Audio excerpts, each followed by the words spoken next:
Hi guys, welcome back to the channel. Now, this is a slightly different video, and as you can see I'm not at the bus this week. Now there's a few reasons for that. One is just not really got the time, and the business doesn't have the money to get the bits I need really to be there, so it'd be a waste of fuel and time and a journey.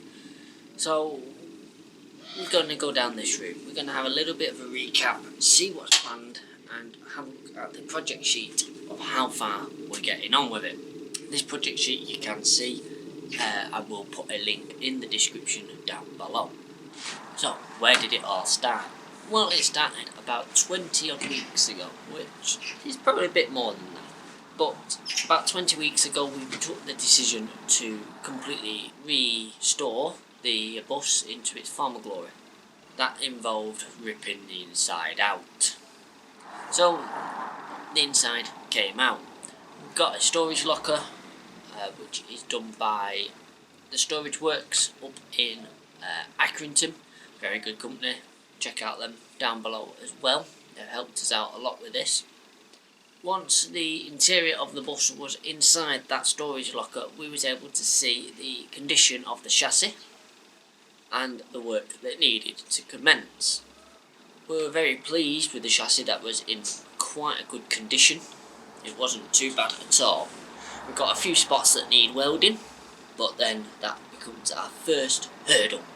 Where we are at the moment, we have no power, so we're unable to weld the chassis. We are hoping to move inside the shed at Town and District soon, where we will have power and we'll be able to weld away and get on with it. However, for about a year now, as you know, we've been struggling with the engine problems, which is it smokes an awful lot at idle, and it clears up on full throttle, as well as it just doesn't want to start. Although sometimes it's better than other times at starting.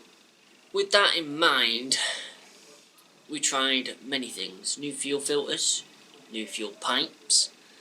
We made sure everything was tight. We couldn't see any leaks. We were a bit stuck on where these leaks or where air was getting into the system. It was a clear demonstration of air.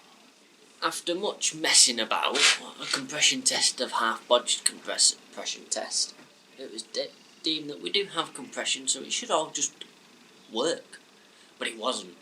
We then decided we will leave the engine aside for now and focus on the back. So we installed the diesel heater, we've installed 2 seats and got that sort of looking a bit more bus-like, so we knew what size the table would have to be and what have you that we needed to put in. Because yes, it's not original, but we're having a table. And obviously the solar system that we're using to keep the batteries charged, as well as charge some leisure batteries for us for while we're at the shows, for charging phones, laptops and that sort of stuff, which will help keep the kids entertained. I was then in discussion with someone and someone at work as well, and we were looking at injectors and possible head gasket problems.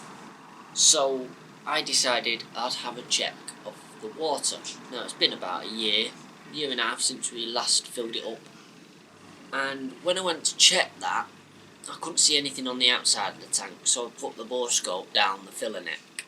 Bit difficult because it's a big pipe, but as far as I could tell I got into the tank and there was nothing in there, and it steamed up very quickly considering the bus had not been running that long.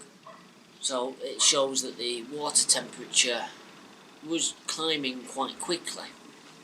Either that or we had exhaust gases inside the coolant system. With that in mind, the head gasket came off.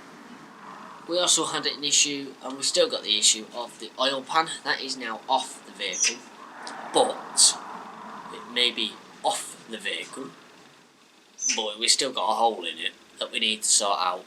And we got a quote for an original one of £4,500. It's like, yeah, you can go stick that, that's more than the bus is worth. So we're going to try and get this one welded up. It's only a small hole, it should be easily welded up. we also had, according to our manual, we should have 16 litres of oil inside the engine. We did not recover 16 litres of oil. So, where's all the oil gone? Judging by the head, it looks like the engine has been eating the oil, or drinking it. And it looks like we had a coolant leak out the side of the block as well from the head. The head gasket doesn't show too much damage, but there's signs that it's on its last legs. So that's being done anyway. So that's that taken care of, which is where we're at now. At the moment, I am setting down and cleaning all the engine block, the head, making it all look pretty to put it back on. Might paint parts of it because the head doesn't have any paint on it. We may give it a quick spray paint, which will help preserve it and it'll look nice as well. If we go into this extent, we might as well do it. So once the head's back on and injectors are installed, which the injectors, as it turns out, we have 2 incorrect injectors in, which might be causing, or will be causing, some of our issues. So we've got a full set of injectors that we need to purchase and to come. That's £110. Anyone wants to donate them, get in touch and I'll give you the code for the ones we need. But they have to be them ones. It will not run with anything else. For most of the stuff, we're on task with it. We have had to put stuff on hold. So at the moment, according to the project sheet, on hold we have the rear flooring, the cleaning of the glue, the seating, the trim, the pipes, hydraulic pipes for the power steering. They have now burst, but they're still on hold. Sand and paint the chassis, on hold. Weld, repair the chassis, on hold. The wood flooring, on hold. The vinyl, on hold. Seats and poles to the front, on hold. And the air tank replacement is on hold as well. We are going to be replacing all the air tanks on the vehicle, as well as the 4-way protection valve, the retarder solenoid valve to give us a retarder back. Other things that we will be doing as well is we'll be sorting out the wiring in the engine bay to enable us to put the engine temp sender back in. So we'll have a temperature gauge on the dashboard. We'll be testing the senders for hot water, low water, because we apparently didn't have either of them on the dashboard. So we're going to check the senders to make sure they are actually working. We can test the low water one now because we are out of water in the engine. So at the moment the alternator's off, so we'll have to tie up the positive of that, because when we turn the key, if it touches the chassis, it'll just fry it. So we'll sort that out, and then we'll be able to test whether low water comes on. High water, we'll have to put in like kettle water, put the voltage to it, and then see if it will bring the warning light on, and that's how we're going to test that. But it's pretty rusted, so probably about 20 quid, probably we're going to get a new one in there. Then it's just fresh, it's new. Some of the coolant pipes also need replacing at the back, that's not on the list. And we need to get a split charger to charge the bus batteries as well as the solar batteries, and then we can also use the split charger to tell it the alternator to charge the solar batteries as well as the bus batteries.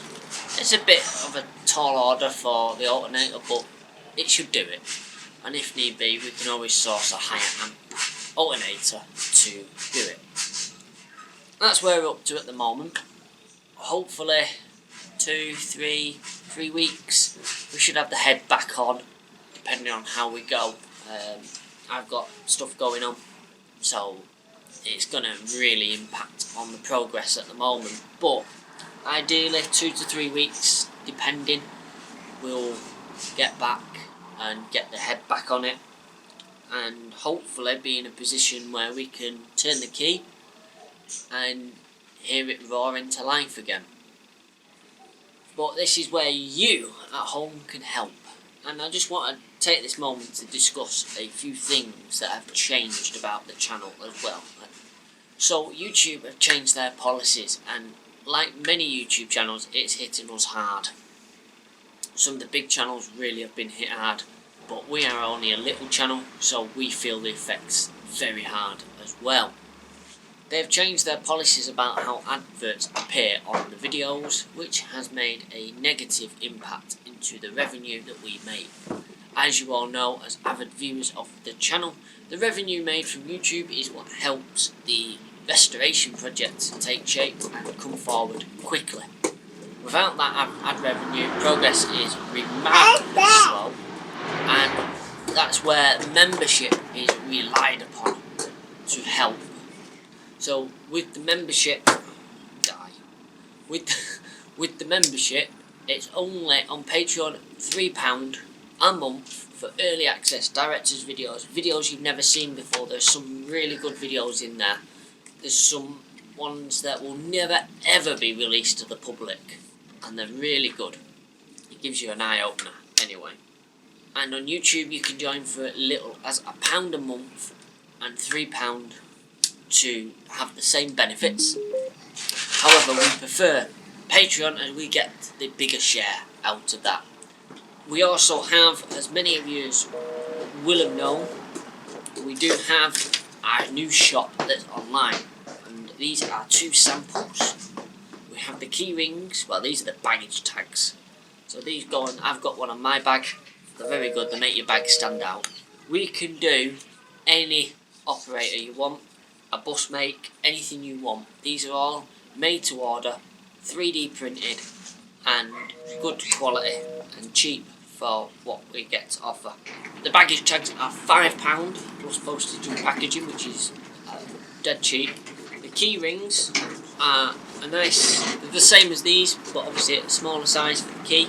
They are £2.50. We can do pretty much any operator make of bus you want on there. If you want the ALX 400 on there, we can do that. That's not a problem. If you can't see what you want on there, then just drop us a message and we can get it designed, printed, and we put it on the shop for us as well. These are brilliant quality. We also have a selection of models on the website. They range from, I think it's £1.50 all the way up to about £10 depending on the one. Again, postage is as cheap as possible, we can make it. If you are a member, you do get, I think it's 20% off, something like that. It does explain it in the tiers. The store helps us immensely with doing the project. Obviously the homemade stuff, the key rings are the best for us, but yeah, we've got a selection of car models, not on the website yet. We've got books that I need to put on, we've got ticket machines, we've got all sorts. So do check out the store, link at the bottom of the screen now and down below. With all that said, anyone that wishes to donate, give a little bit to the channel, we do have the donation links over at mankbuses.com. Go check out the website. I do post written updates, pictures and everything on there as well. Sometimes it can be a bit far behind, but I do post on there as well. But on there, if you go to the top and you can go to support us, and in support us you will find all the ways that is able to support us. As I say, we have YouTube, Patreon, we have a crowdfunder going at the moment, and we have PayPal. So you can just send us a one-off donation, £5, say.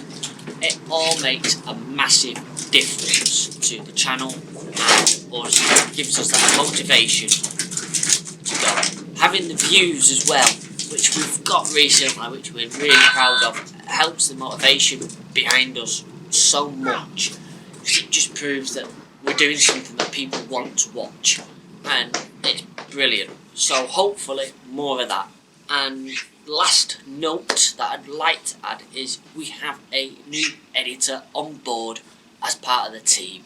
We have Ethan. He was a channel member. He has now stepped up to be our editor. In future he'll be editing the videos, he's going to be making the shorts and everything else that promotes us going forward. So massive thanks to him. He's doing that totally on his own, and that is a great support. If anyone else has any way that you can support the channel, then that'd be muchly appreciated. Say if you don't want to give money but you want to give something to the project, maybe some spare parts or you've got a skill that you can do, you've got a welder that doesn't need to be plugged into the mains, and you can come up and weld for us or lend it us, you know, it all makes a massive difference and helps the project. So this is, at the end of this video, essentially a massive cry out for some help. We need the financial support to carry on doing this, and we need to grow to do that. Hopefully, as I say, long term, we can get other buses. Maybe I've got a friend in work who's got a bus himself. We've been discussing that maybe in the longer terms we might be able to look at getting our own land together and having storage available for others and what have you, which will be obviously massive. We've got plans, we've just got to get there, and we can only get there with your help. So please do like, comment and subscribe. If you've got any questions you want to ask, please do ask them in the comments. I will answer them, and I will be doing a question and answer video coming soon.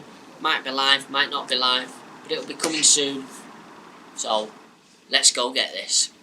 Thanks for watching. See you next time.